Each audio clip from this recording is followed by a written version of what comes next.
welcoming place and home to indigenous people who first walked this land and others from around the world, whether we have come as regular immigrants or as refugees or as children, the decisions to come having been made by the responsible adults.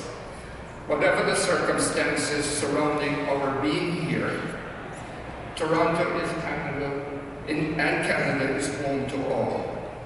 As a welcoming place, a place of pluralism, we are also not perfect and must continuously work at building an inclusive society.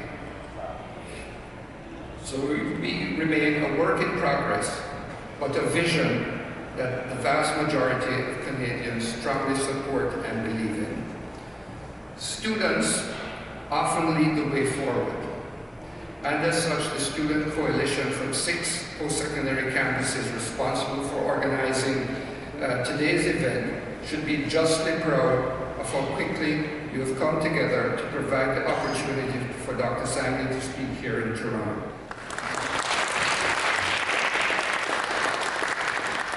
Our cause is not anti-China as a country or anti-Chinese people, really. China was a great country. Chinese people are hardworking, and we have lived side by side with them.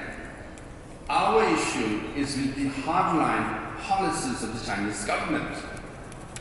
And Tibet was an independent country, it's colonized because it is under occupation now. Having said that, what we seek is genuine autonomy within China, within the framework of the Chinese constitution.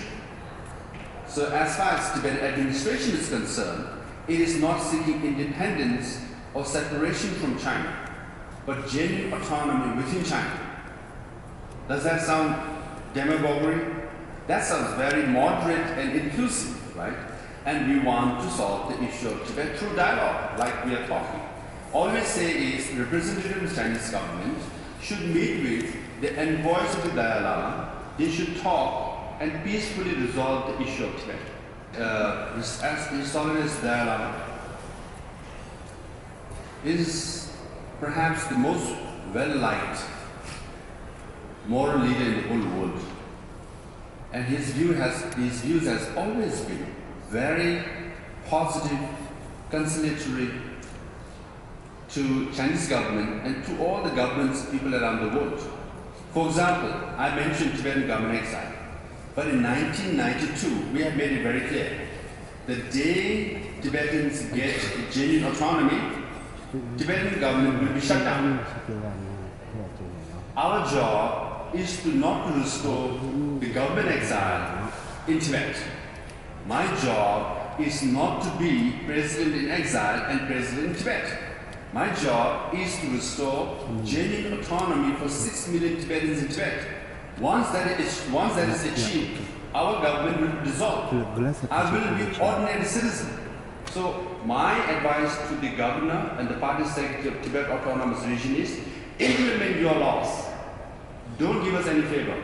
Just implement your laws, respect your constitution. That could amount to an autonomy that could satisfy most of the demands of the Tibetan people, and Tibetans will be content. If there are autonomous arrangements.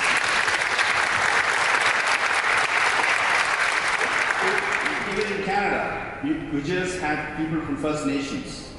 We had Quebec, right? So there are many autonomous arrangements around the world. In Spain, you have Basque and Catalina, Northern Ireland. Many models the Chinese government can look at and implement. Implementation is lagging, and autonomy is not genuine. So that's why what we seek is genuine autonomy.